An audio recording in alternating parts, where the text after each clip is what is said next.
there's a lot of talk about a peace plan that's supposed to be coming out pretty soon, around the time of the Israeli elections. And a lot of people have been asking me questions about the peace plan. And a lot of people have been taught that before this 7-year period of time can start, which most people call the tribulation, but I don't call it the tribulation because the Bible never calls it the tribulation.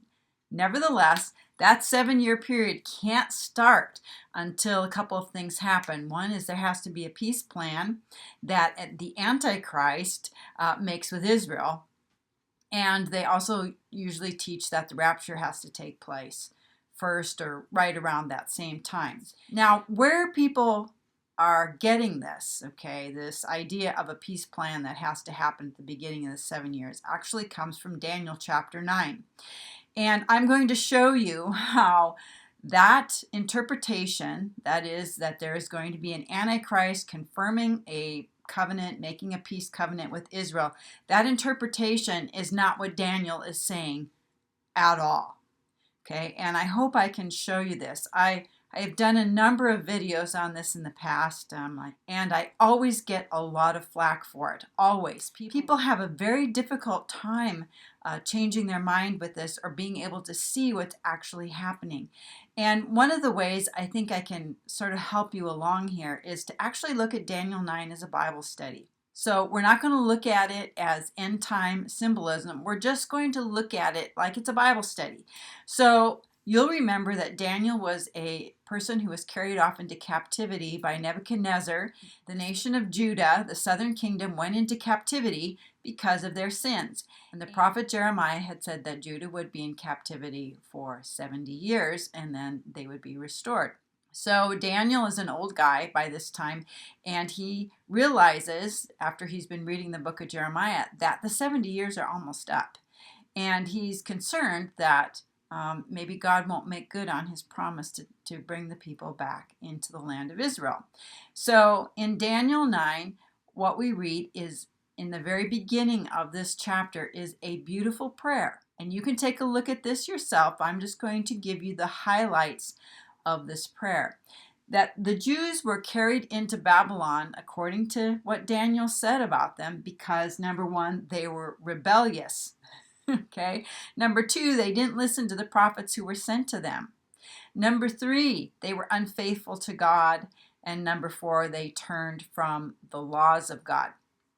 So these are the reasons why God had them carried off into captivity by Nebuchadnezzar, who was the king of Babylon. And did you know that the Babylonian kingdom only lasts 70 years too? It's kind of interesting. So anyway, Daniel is now making some requests of God. He's petitioning God.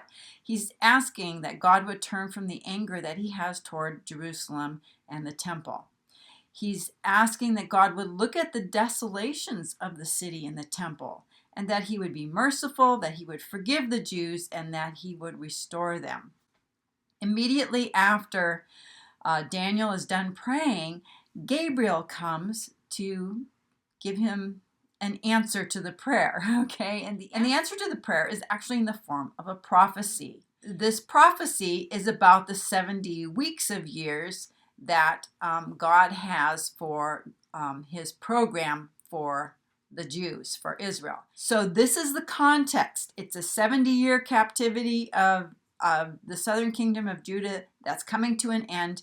And then Gabriel is going to come and give Daniel the answer to his prayer. So in Daniel 9, beginning with verse 24, the angel Gabriel tells Daniel that God has decreed 70 sevens or 70 weeks of years for the Jews, Daniel's people, and the holy city. And what's going to be done during the course of those 70 weeks of years is this list right here. To finish transgression, put an end to sin, to atone for wickedness, to bring in everlasting righteousness, to seal up the vision and prophet, and to anoint a most holy thing or place or person, okay, a most holy. All of this stuff is going to take longer than 70 years, okay? The Jews are rebellious, and it's going to take 70 weeks of years for God to work this plan that he has for the Jews and for the holy city.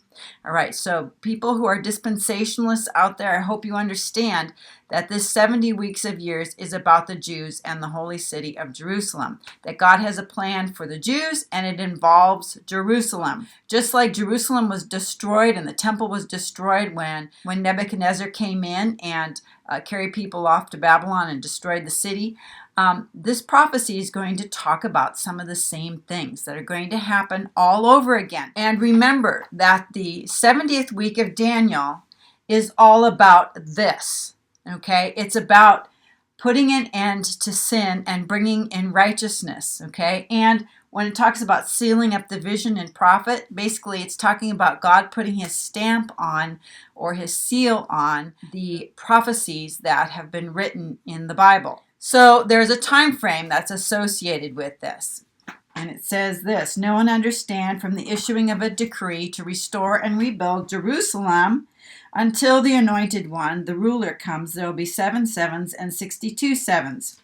All right, so from the time that this decree is issued until the time that Messiah comes, there's going to be 62 sevens plus 7 sevens. That's 69 sevens, or weeks of years. So the 70 weeks are 490 years altogether. 69 of those weeks will be used up. From the time that the decree to rebuild Jerusalem is issued and the time that Messiah comes, there's going to be 69 weeks of years. Okay? And then it says this, that Jerusalem, the city, will be rebuilt with streets and a trench, but in times of trouble. And after the 69 weeks, it says here after the 62 weeks, but you have to add the 7 weeks that goes before that. So after the 69 weeks, the Anointed One will be cut off and have nothing. Okay, now here's where I want you to start thinking a little bit more rationally, okay? It says after the 69 weeks, Messiah will be cut off. What's the number that comes after 69? It's 70. After 69 is 70. It's in the 70th week that Messiah is cut off, but not for himself. And so we know that that's talking about Jesus, and it's in the 70th week, which is after 69 weeks. We're meant to think of these as one right after another. So after 69 weeks, that's the 70th week, Messiah will be cut off, but not for himself. Most of your Bibles will read the next verse like this: "The people of a ruler or a prince who is to come will destroy the city and the sanctuary." Okay, I just want you to know that in Hebrew, there is no definite article. It is not the people of the prince who is to come. It's a people of a prince who is to come. It's indefinite. The hey is not in front of the people or the prince. So we're talking about an unknown. It's just a people is going to come and a prince who is to come. When the city was originally destroyed, it was the Babylonian army that did it, right? And it was under King Nebuchadnezzar. So that's who destroyed Jerusalem the first time around. The second time around, it's going to be another group of people. It's another group of people under another prince. And of course, we know that prophecy happened in 70 AD. Right. It was the Romans this time, and the person who did it was Titus. All right, so we have a repeat. What God is telling Daniel is, you're going to go back into the land again, okay? And you're going to rebuild the temple, and the city will be rebuilt. But this is going to happen all over again. Another people is going to come in with another prince, and they're going to destroy the city all over again. It's going to happen again. And it did. It happened in 70 AD. It happened all over again. This time it was the Romans under Titus. And then it says, after this second time around, when the city and the temple are destroyed, that the end will come like a flood, and war will continue until the end, and desolations are decreed. What end are they talking about? They're talking about the end of Jerusalem and the end of the temple in 70 AD. That's the end. What we're learning here is that Jerusalem was destroyed and the temple was destroyed back here with Nebuchadnezzar in Babylon, and it's going to happen all over again. That's what God is telling Daniel. This is all going to happen all over again because it's going to take a long time until we can do all of this. The rebellion of Israel will not be over until all of this happens, and it's going to take 70 weeks of years to do it in. Now we read verse 27. He will confirm a covenant with many for 1/7. So we already know that in the 70th week, Messiah is cut off. And that means he dies. He doesn't have anything. There's no posterity or whatever. This is in the 70th week, which comes after 69. Okay? And then it says that he will confirm a covenant. Who is the he? It's not Titus, okay, who confirms the covenant. He didn't confirm any covenant with the people. And we're not talking about the Antichrist. There is no definite article here. It's just a people of a prince who's to come. Some group was going to come in and they're going to do this all over again. And we happen to know from history it was the Romans under Titus. Okay, now it's going back to the definite article, which is the Anointed One who is cut off. That's the he. Okay, that's the he who confirms the covenant. Jesus is the one who is confirming or strengthening the covenant that God made with Israel. That is how all of this was going to take place. This is how transgressions were going to be brought to an end, how sin was going to come to an end. This is how wickedness was going to be atoned for. Okay, that's all about Jesus. Okay, and remember, that's what this prophecy is about. It's about this stuff. So Jesus is the one, he's the he who confirms the covenant with many. And he does it for 1/7. That is, in this last 7 years, this 70th week, Jesus comes on the scene to confirm God's covenant with Israel. And by the way, every time you see the word covenant used in the book of Daniel, it always, without exception, refers to God's covenant with his people. That is the only covenant that Daniel is talking about.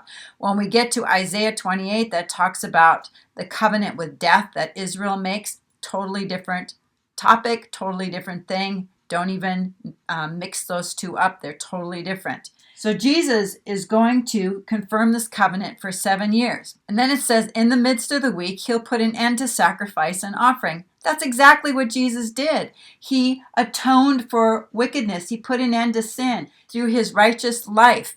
He died a sinless man. He put an end to sacrifice and offering. And a big clue that that happened was the veil in the temple was torn in two. Access to God was granted. Transgression was put away. And that's what happened at the 3.5-year mark of Jesus' ministry. Isn't it odd that Jesus had a 3.5-year ministry? Don't you find that odd? Well, if you're not thinking that Jesus began that 70th week, that it was his ministry that began the 70th week. And Jesus is the one who confirmed the covenant. When Jesus died and he resurrected and he ascended into heaven, the clock was put on hold. In other words, Jesus only had a 3.5-year ministry. There's 3.5 years of the 70th week left. The clock is on hold. And Jesus said in Matthew 24 that it's not when you see the Antichrist signing a peace covenant that you know you have 7 years. What he said was, when you see the abomination that causes desolation. Before that, he says, you're going to hear of wars and rumors of wars and all pestilence, earthquakes, famines, whatever. He says, that isn't it for you. When you see the abomination that causes desolation, then you're supposed to run. Paul said the same thing. It's the man of sin taking his seat in the temple of God, that is the big mark. That is the beginning again of God's program for Israel. He's going to finish it up. So that last 3.5 years has not happened yet. Okay, we're in the holding pattern. The holding pattern is not after the 69th week. It's in the middle of the 70th week with 3.5 years left to go. And then there's the little word and. And on the wing of abomination shall come one who makes desolate. Now that is the Antichrist. Okay, that's the Antichrist right there. It's just one who makes desolate. He's a little guy. He's a small player. He's small potatoes. He's the person that we're going to look at and go, is this the person that was so terrible? We're going to look at him and go, that guy is nothing Okay, and that's the picture here. On the wing of abominations will come one who makes desolate. Okay, in other words, all this is going to happen one more time. The temple will be rebuilt and it's going to be destroyed again. The temple will be destroyed a third time.